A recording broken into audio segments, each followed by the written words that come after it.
नमस्कार, मी राजेंद्र तिडके आणि आपण पाहतात युवा दर्पण लाईव्ह। सुरुवातीला पाहूयात आजच्या ठळक घडामोडी। मी बँकेत असताना माझ्यासमोर ही अशी प्रकरणे झाली होती। नाशिक IT कंपनीतील प्रकारावर बोलताना अमृता फडणवीस यांचा दावा। अशोक खरात प्रकरणातील महत्त्वाचा साक्षीदार शिवनिका ट्रस्टचे संचालक जितेंद्र शेळके यांचा पत्नीचा अपघाती मृत्यू, मुलगा गंभीर। आणि संसदेत महिला आरक्षणाशी संबंधित विधेयक 54 मतांनी नामंजूर। बाजूने 298 तर विरोधात 230 मते। मंजूर होण्यासाठी 2/3 मताची आवश्यकता होती।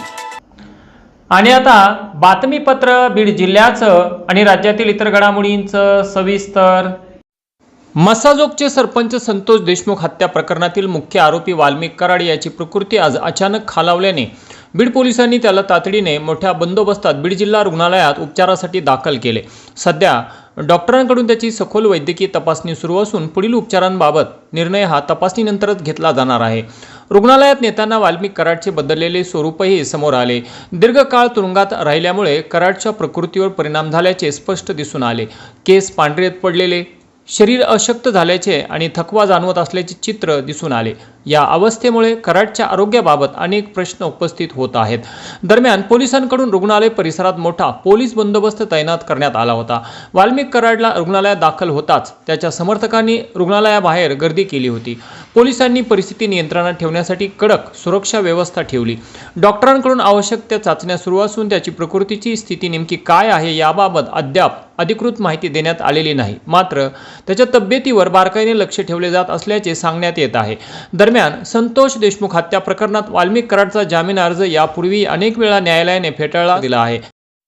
खाजगी प्राथमिक व माध्यमिक शाळांतील शिक्षकांच्या विविध प्रलंबित मागण्यांकडे शासनाचे लक्ष वेधून घेण्यासाठी महाराष्ट्र राज्य शिक्षक सेना जिल्हा बीडच्या वतीने शिक्षणाधिकारी कार्यालयासमोर दिनांक 16 एप्रिल रोजी ढोल बजाव आंदोलन करण्यात आले।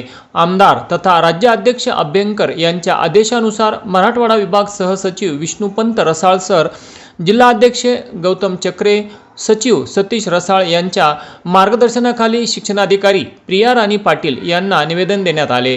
आंदोलनकर्त्यांनी अतिरिक्त शिक्षक व शिक्षकेतर कर्मचाऱ्यांचे समायोजन होईपर्यंत त्यांचे वेतन मूळ शाळेवरून चालू ठेवावे, तसेच 2 ते 6 वर्षांपासून प्रलंबित देयके, BLOच्या अशैक्षणिक कामाचा वाढता ताण, परीक्षा काळातील पडताळणी, संच मान्यता प्रक्रियेतील त्रुटी व विलंब, ऑनलाईन कामांचा वाढलेला ताण आणि प्रत्येक महिन्याच्या 1 तारखेला नियमित वेतन देण्यात यावे, तसेच अतिरिक्त शिक्षकांचे तात्काळ समायोजन करण्यात यावे। शाळा तेथे मुख्याध्यापक, लिपिक व शिपाई यांची पदे कायम ठेवावीत अशी मागणी करण्यात आली।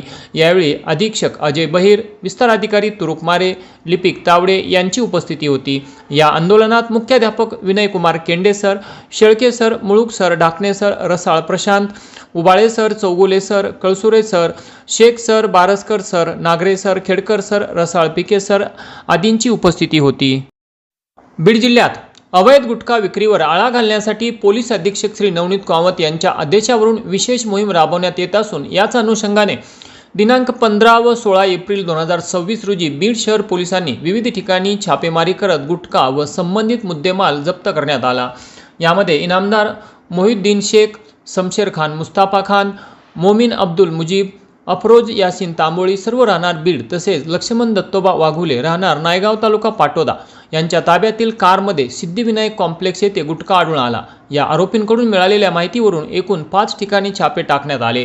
या कारवाईत विविध कंपन्यांचा गुटखा, पान मसाला असा एकूण सुमारे 8,50,000 रुपये किमतीचा मुद्देमाल जप्त करण्यात आला आहे। या प्रकरणी बीड शहर पोलीस ठाण्यात गुन्हा दाखल करण्यात आला आहे। सदरची कारवाई ही पोलीस अधीक्षक श्री नवनीत कामत, अप्पर पोलीस अधीक्षक श्री सचिन पांडकर, DYSP श्री वेंकटराम यांच्या मार्गदर्शनाखाली PI शीतलकुमार बल्लाळ, PSI महेश जाधव तसेच अंमलदार गहिनीनाथ बावनकर, सय्यद शहनशाह, इलियास शेख, मंगेश शिंदे, राम पवार, फारुख शेख यांनी मिळून केले। परळी वैद्यनाथ रेल्वे स्थानकावर कर्तव्यावर असलेल्या एका तरुण रेल्वे पोलीस जवानाने घरात लग्नाची लगबग चालू असतानाच गळफास घेऊन आपली जीवनयात्रा संपवल्याची धक्कादायक घटना आज दिनांक 17 एप्रिल 2026 रोजी सकाळी घडली। नितीन पंडित ढगे असे मृत जवानाचे नाव असून अशा प्रकारे टोकाचे पाऊल उचलण्यामागे काय कारण होते हे अद्याप स्पष्ट होऊ शकले नाही। नितीन ढगे हे लोहारा जिल्हा धाराशिव येथील रहिवासी होते आणि ते सध्या परळी वैद्यनाथ येथे लोहमार्ग पोलीस दलात कार्यरत होते।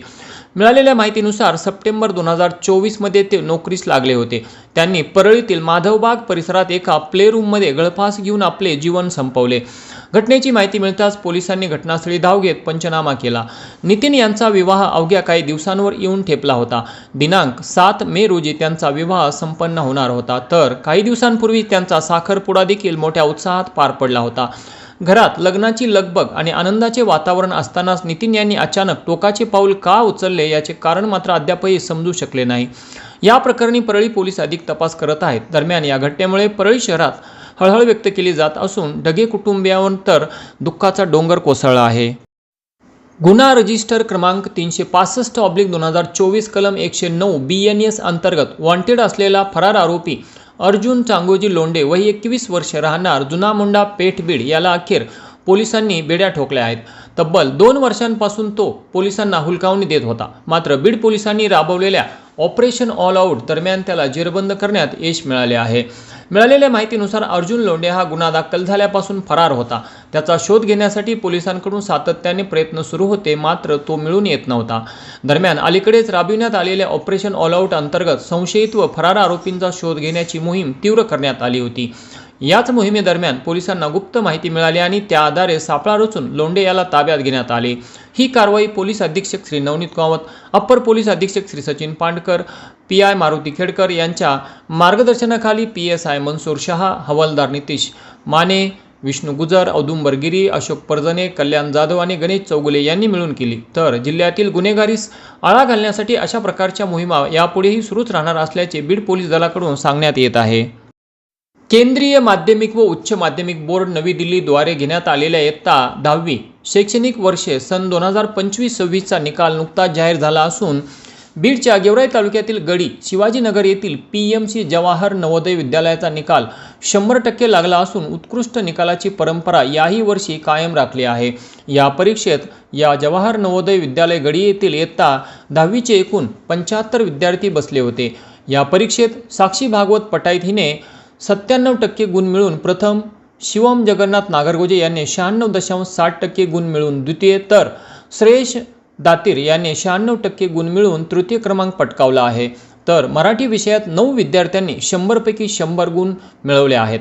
विद्यार्थ्यांच्या या घवघवीत यशाबद्दल जवाहर नवोदय विद्यालय समितीचे अध्यक्ष तथा जिल्हाधिकारी विवेक जॉन्सन, प्राचार्य विजयकुमार S. भोस, उपप्राचार्य SP वाघमारे यांच्यासह सर्व शिक्षकवृंद, पालक समिती सदस्य आणि नवोदय विद्यालय परिवार यांनी सर्व गुणवंत विद्यार्थ्यांचे अभिनंदन करून पुढील शिक्षणासाठी त्यांना शुभेच्छा दिल्या आहेत. आणि याचबरोबर आजचं बातमीपत्र संपलं. उद्या पुन्हा भेटू काही नव्या आणि ताज्या घडामोडींसह. तोपर्यंत पाहत राहा युवा दर्पण लाईव्ह चॅनल. लाईक करा, सबस्क्राईब करा आणि खाली दिलेल्या बेल आयकॉनला प्रेस करा. तोपर्यंत नमस्कार.